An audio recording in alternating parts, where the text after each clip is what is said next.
ICU പീഡനക്കേസിൽ അതിജീവിതയുടെ സമരത്തിൽ ഒടുവിൽ സർക്കാർ ഇടപെടൽ നടന്നിരിക്കുകയാണ്. ഉത്തരമേഖല ഐജിയോട് അന്വേഷിച്ച് റിപ്പോർട്ട് സമർപ്പിക്കാനാണ് മുഖ്യമന്ത്രിയുടെ ഓഫീസ് ആവശ്യപ്പെട്ടിരിക്കുന്നത്. കമ്മീഷണർ ഓഫീസിന് മുന്നിൽ അതിജീവിതയുടെ അനിശ്ചിതകാല സമരം 3 ദിവസം പിന്നിട്ടിരിക്കുകയാണ്. ഇതിനുശേഷമാണ് ഇപ്പോൾ സർക്കാരിന്റെ ഇടപെടൽ കൂടി ഉണ്ടായിരിക്കുന്നത്.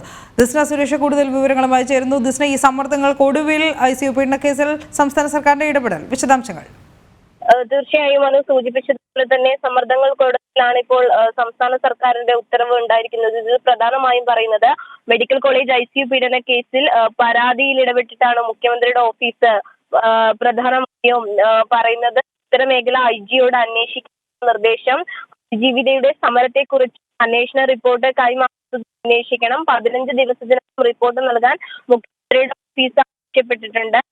പ്രധാനമായും അതിജീവിത ഇന്നേക്ക് 4 ദിവസമായി കമ്മീഷണർ ഓഫീസിന് മുന്നിൽ സമരം നടത്തുന്നത്. ഇതുമായി ബന്ധപ്പെട്ട് ഇത്തരത്തിലുള്ള ഇടപെടലും സംസ്ഥാന സർക്കാരിന്റെ ഭാഗത്തു നിന്നുണ്ടായിരുന്നില്ല. ജീവിത പ്രധാനമായി പറഞ്ഞത് തനിക്ക് നീതി ലഭിക്കണമെന്നാവശ്യപ്പെട്ട സംസ്ഥാന സർക്കാർ തന്റെ സമരത്തിൽ കണ്ടില്ല എന്ന് നൽകുകയാണ്. ഇതിന് അന്വേഷണ റിപ്പോർട്ട് നൽകണമെന്നായിരുന്നു. ഇത് വിവര നിയമപ്രകാരമാണ് അവർ ആവശ്യപ്പെട്ടിരുന്നത്. എന്നിട്ട് തന്റെ ആവശ്യം സ്വീകരിക്കുവാൻ തയ്യാറായിരുന്നില്ല.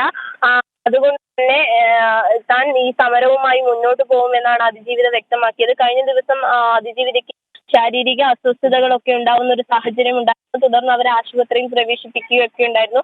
ഇന്നും അതിജീവിത സമരം തുടർന്നുകൊണ്ടിരിക്കുകയാണ്. ശരി ദിസ്ന.